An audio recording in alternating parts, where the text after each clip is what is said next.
Oke, bismillahirrahmanirrahim. Assalamualaikum, ketemu lagi dengan saya, Siti Nur Hasanah. Di video kali ini, saya akan membuat tutorial mengenai bagaimana cara mengolah data mentah dengan menggunakan aplikasi SPSS. Nah, data yang kita ambil di lapangan atau ketika kita akan melakukan penelitian, maka kita pasti membutuhkan data, dan data itu bisa kita peroleh langsung dari tempat kita melakukan riset, atau data itu juga bisa kita peroleh dari tempat lain. Nah, permasalahannya adalah ketika data yang diberikan kepada kita masih data mentah yang belum bisa memberikan informasi apapun, sehingga mau tidak mau sebagai peneliti kita harus mengolah data tersebut itu menjadi sebuah informasi, agar kita sebagai peneliti pun bisa memahami data apa yang kita akan masukkan ke dalam riset kita, dan bagaimana cara membacanya, dan informasi apa yang bisa diberikan oleh data tersebut. Nah, di video sebelumnya saya sudah menjelaskan bagaimana cara kita mengolah data mentah menjadi sebuah tabel atau bahkan informasi yang bisa diketahui oleh halayak ramai dengan menggunakan tabel. Di video sebelumnya saya sudah jelaskan, yaitu dengan cara distribusi frekuensi, mengelompokkan data menjadi ke dalam beberapa kategori atau kelas, sehingga data tersebut bisa diketahui ciri terpenting dari data tersebut. Nah, sekarang kita akan mengolah data mentah tersebut dengan aplikasi SPSS. Kalau sebelumnya kita sudah mengolah data mentah dengan Excel, sekarang kita mengolah data mentah dengan SPSS khusus untuk bagaimana data itu bisa memberikan informasi. Nah, di sini saya ada contoh. Nah, ini data mentah. Data mentah itu contohnya salah satunya seperti ini. Data ini bisa data apa saja. Misalkan kita meneliti di sebuah perusahaan, data ini bisa saja kita minta mengenai data umur karyawan, atau data ini juga bisa juga merupakan data mengenai berat badan, atau data mengenai apapun, tergantung dari data yang kita butuhkan dalam riset kita. Nah, jika pihak perusahaan atau pihak tempat kita melakukan penelitian memberikan data seperti ini, data ini ketika kita lihat hanya kumpulan angka. Lalu bagaimana agar data ini bisa memberikan informasi kepada kita apa yang menjadi ciri terpenting dari data ini?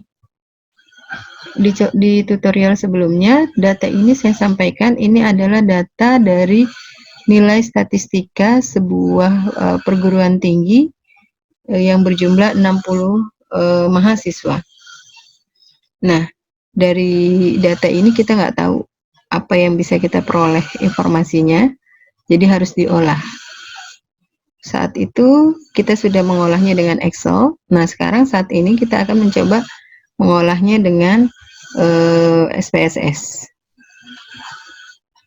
Nah, sekarang kita coba masuk ke dalam tampilan SPSS. Di sini saya buka dulu untuk software SPSS-nya.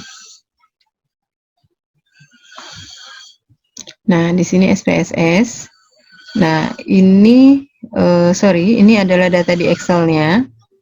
Ini data Excel. Nah, data yang tadi di slide sebelumnya itu adalah kumpulan angka. Ini data yang di sini.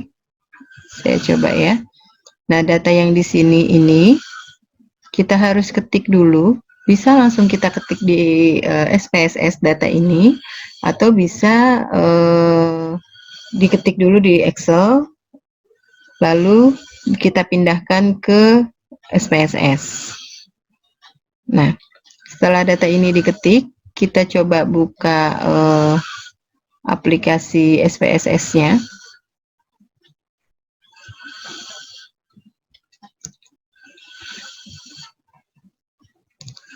Nah, ini data ini kebetulan data ini saya ketik dulu ya. Saya ketik dulu di Excel. Ini ketiknya satu kolom ke bawah. Ini 60 tuh, jadi ada 60 data menurun ke bawah. Jadi nanti data ini akan saya copy ke SPSS. Nah, sekarang kita coba buka file SPSS-nya.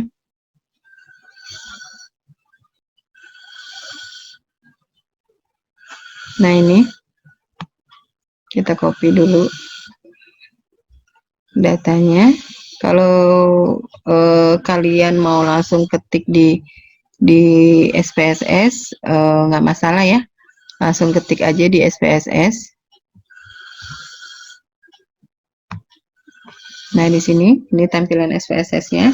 Jadi setelah kita ketik data umur di sini, lalu untuk lebih dari 2 kata kita bisa ketik di sini data umur pegawai. Lalu kita ke kolom di sini udah ada umur.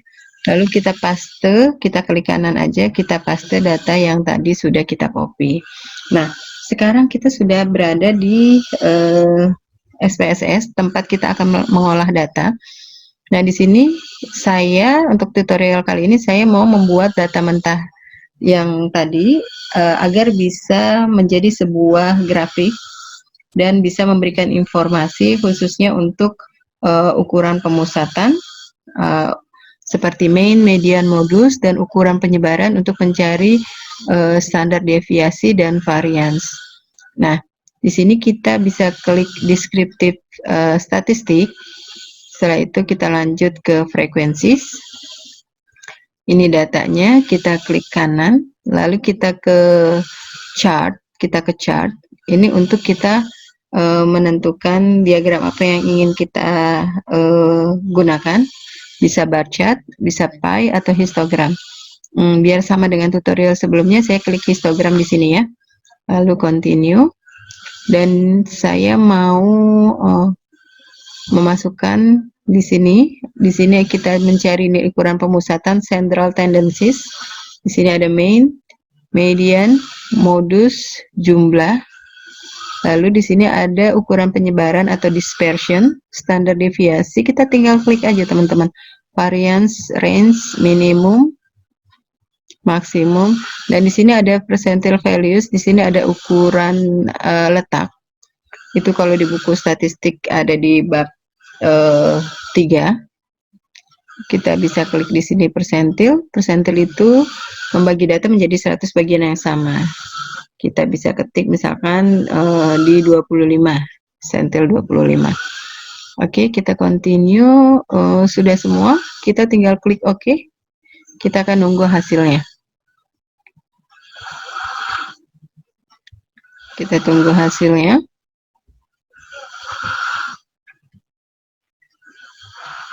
Nah, ini hasilnya teman-teman. Sudah. Jadi di sini di data valid 60. Valid 60 artinya data yang kita masukkan 60 dan tidak ada yang missing. Missing itu berarti datanya masuk semua.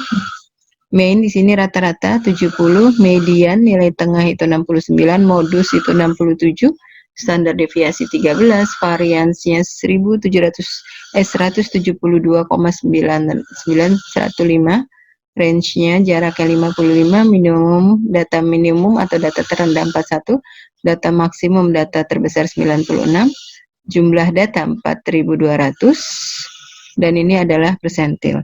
Sekarang kita lihat di mana. Nah, ini adalah histogramnya. Ini histogramnya ya teman-teman.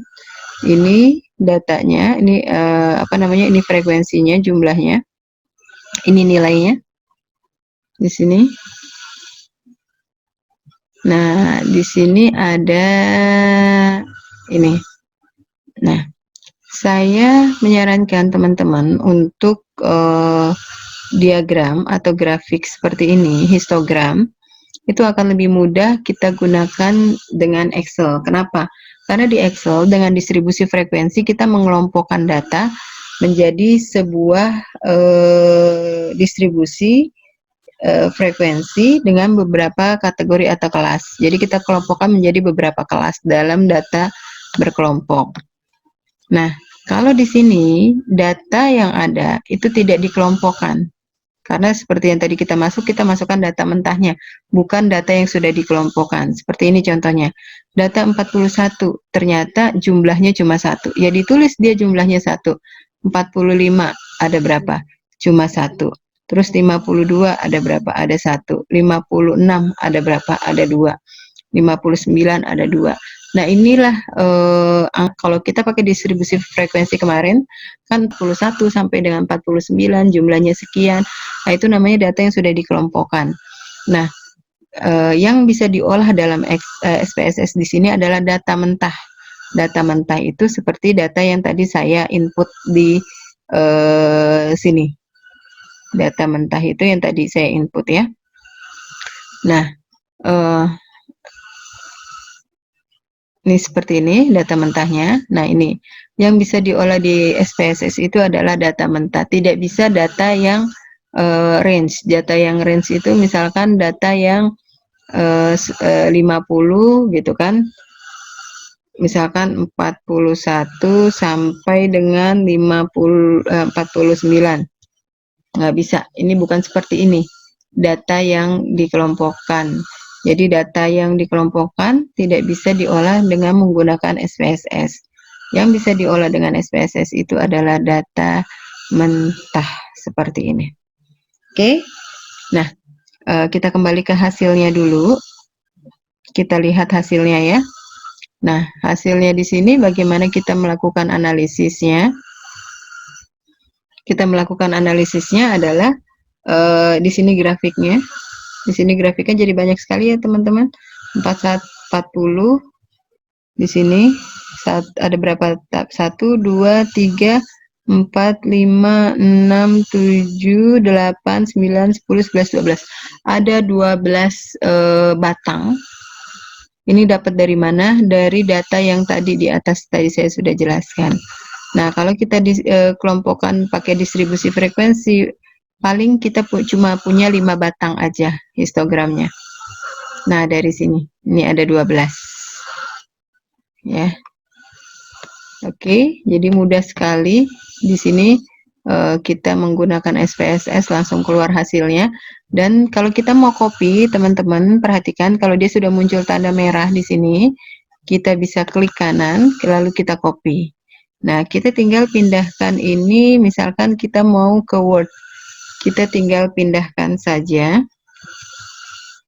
ke file Word-nya. Dan dia itu akan tetap muncul kotak. Sama seperti pada saat kita tinggal paste di sini ya. Ctrl V. Nah, sama pada saat apa namanya di outputnya. Jadi enak, multiple modis exist, a smallest value is shown. Jadi artinya di sini nih 67A untuk mencari nilai modus kadang suka ada selisih ketika kita menghitungnya dengan Excel atau kita menghitungnya dengan manual. Kenapa? Makanya di sini dikasih tanda A. Karena apa? Karena dalam SPSS ini nilai yang terkecil itu tetap ditunjukkan. Jadi hasilnya kemungkinan ketika kita olah dengan manual, dengan rumus, atau dengan Excel, hasil untuk modus ini akan berbeda. Walaupun memang tidak banyak. Ya, jadi ini data yang akan kita pindahkan di Word untuk asumsi ketika kita melakukan analisis. Oke, saya rasa itu teman-teman untuk video kali ini. Semoga bermanfaat videonya. Saya harap bisa membantu teman-teman untuk mengolah data dengan SPSS.